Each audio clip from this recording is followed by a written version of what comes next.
আসসালামু আলাইকুম ভিউয়ার্স, সানিতা ক্যাফেতে আপনাকে স্বাগতম। আজকে আমি আপনাদের সাথে শেয়ার করব কিভাবে আপনারা খুবই অল্প সময়ে এবং খুব সহজে বাসায় চকলেট বিস্কুট তৈরি করবেন। তাহলে চলুন আমরা সরাসরি ভিডিওতে চলে যাই।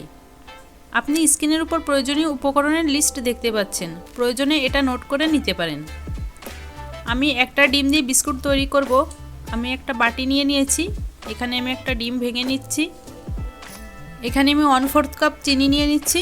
চিনিটা আমি ব্লেন্ড করে নিয়েছি। আপনারা চাইলে নর্মাল চিনি ইউজ করতে পারবেন, সেক্ষেত্রে আপনার চিনিটা গলতে বেশি টাইম লাগবে, যার কারণে আমি এটা ব্লেন্ড করে নিয়েছি। আর নিয়ে নিচ্ছি 1/2 চা চামচ ভ্যানিলা এসেন্স,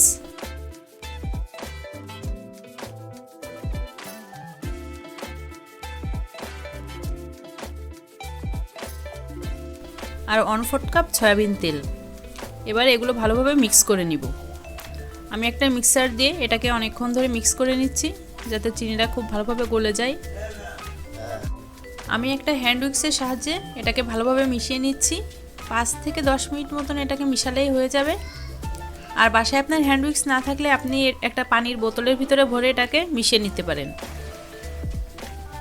আপনারা দেখতে পাচ্ছেন বিস্কুট তৈরির জন্য আমার ডিমের গোলাটা তৈরি হয়ে গিয়েছে। এটাকে আমি এক সাইডে রেখে দিচ্ছি। এবার শুকনো উপকরণগুলো চেলে নিব। আমি একটা বাটির উপরে একটা চালনি বসিয়ে নিয়েছি, তার উপরে আমি 1 কাপ ময়দা দিয়ে দিলাম আর 1 টেবিল চামচ কোকো পাউডার। আমি আরও 1/2 টেবিল চামচ কোকো পাউডার দিয়ে দিচ্ছি। টোটাল 1.5 টেবিল চামচ কোকো পাউডার দিতে হবে।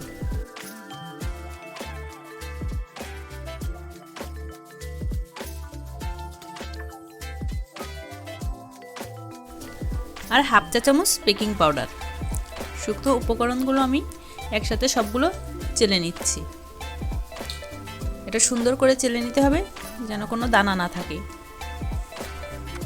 কোকো পাউডারটি আপনি যে কোনো কনফেকশনারি অথবা মুদির দোকানে খুব সহজেই পেয়ে যাবেন। এটির সর্বনিম্ন দাম 60 টাকা। শুকনো উপকরণগুলো আমার খুব সুন্দরভাবে চেলে নেওয়া হয়ে গিয়েছে। এবার আমি এর ভিতরে ডিমের গোলাটা বা ওই মিশ্রণটা মিশিয়ে নিব। আমি এটা ঢেলে দিচ্ছি, দিয়ে ভালোভাবে এটা মিশিয়ে নিতে হবে। আপনি চামচ দিয়েও এটাকে ভালোভাবে মিশিয়ে নিতে পারেন, অথবা আপনি হাত দিয়েও কাজটা করতে পারেন।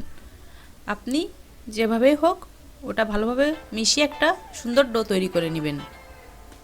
আমি এটাকে চামচ দিয়ে প্রথমে মিশিয়ে নিচ্ছিলাম, পরে হাত দিয়ে এটাকে ভালোভাবে মিশিয়ে নিয়েছি। আপনারা দেখতেই পাচ্ছেন কালারটা খুব সুন্দর এসেছে। এবার এটাকে আমি কিছুক্ষণ মাখিয়ে নিব। এটাকে মাখিয়ে 5 মিনিট মতো রেখে দিতে হবে। এই যে 5 মিনিট পরে আমি বিস্কুটের এই ডোটাকে একটা বোর্ডের উপর নিয়ে নিয়েছি। এটাকে একটু ভালোভাবে মাখিয়ে আপনি যে কোনো রকমের যে কোনো শেপের বিস্কুট তৈরি করতে পারেন। আপনার বাসায় বিস্কুট কাটার থাকলে আপনি বিস্কুট কাটার দিয়ে এটা তৈরি করতে পারেন। আমি এটাকে যে কোনো হাত দিয়ে অল্প অল্প করে, এই যে দেখতেই পাচ্ছেন আমি হাত দিয়ে অল্প করে নিয়ে গোল গোল করে ডিজাইন করে নিচ্ছি। আমি হ্যান্ড উইক্সের সাহায্যে এটাকে একটু ডিজাইন করে নিয়েছি, আবার কাঁটা চামচ দিয়েও আপনি ডিজাইন করতে পারবেন। আমি কয়েক রকমের করে এটা করেছি, 2-3 রকমের ডিজাইন করেছি। আমি আপনাদের সাথে আজকে একটা মজার বিষয় শেয়ার করতে চাই, যেটা না বললেই নয়। আমি এখন পর্যন্ত আমার এই চ্যানেলে মাত্র 4টি ভিডিও আপলোড করেছি, আর আপনারা যেটা দেখছেন এটা আমার 5ম ভিডিও। আমি এখান থেকে অলরেডি 100+ সাবস্ক্রাইবার পেয়ে গিয়েছি, যেটা আমার জন্য সত্যিই খুব বিস্ময়কর। আপনারা যারা ক্রিয়েটর আছেন তারা আমার এই অনুভূতিটা কিছুটা হলেও অনুভব করতে পারছেন। আমি আপনাদের থেকে আগামীতেও এমন সাপোর্ট কামনা করছি।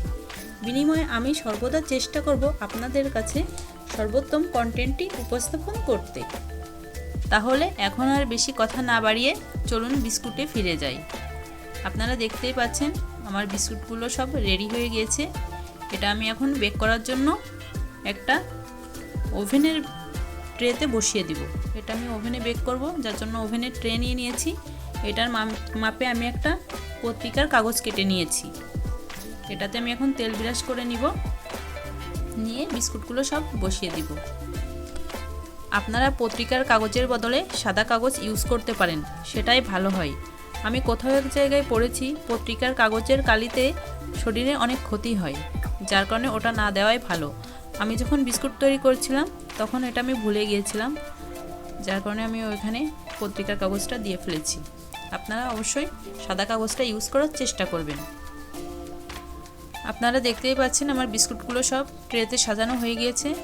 আমি এর উপরে কিছুটা সাদা তিল দিয়ে দিচ্ছি, এটাতে দেখতেও সুন্দর দেখা যাবে, আবার খেতেও একটু মজা লাগবে। এর জন্য আমি সাদা তিল দিয়ে দিচ্ছি। দিয়ে এটাকে আমি ওভেনে বসিয়ে দিব। বিস্কুটটা আমি ওভেনে বসিয়ে দিয়েছি। এবার এটাকে আমি সেট করে দিব।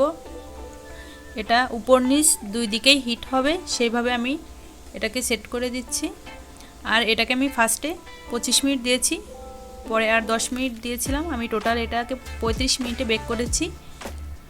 আমি ওভেনটা প্রিহিট করে নেওয়ার জন্য 200-তে দিয়েছিলাম ফার্স্টে, তারপরে 5 মিনিট রেখে 5 মিনিট পর আমি 120 থেকে 150 এর মাঝামাঝি রেখে বিস্কুটটাকে বেক করে নিচ্ছি। 35 মিনিট পর আমাদের সুস্বাদু চকলেট বিস্কুট তৈরি। তবে যাই বলেন, বিস্কুট দেখতে যেমন লোভনীয় হয়েছিল, খেতেও কিন্তু খুবই সুস্বাদু লেগেছিল। আপনাদের সাথে আমার আবার দেখা হবে পরবর্তী ভিডিওতে। ততক্ষণ পর্যন্ত সবাই ভালো থাকবেন, সুস্থ থাকবেন। আপনাদের জন্য আমার শুভকামনা রইল।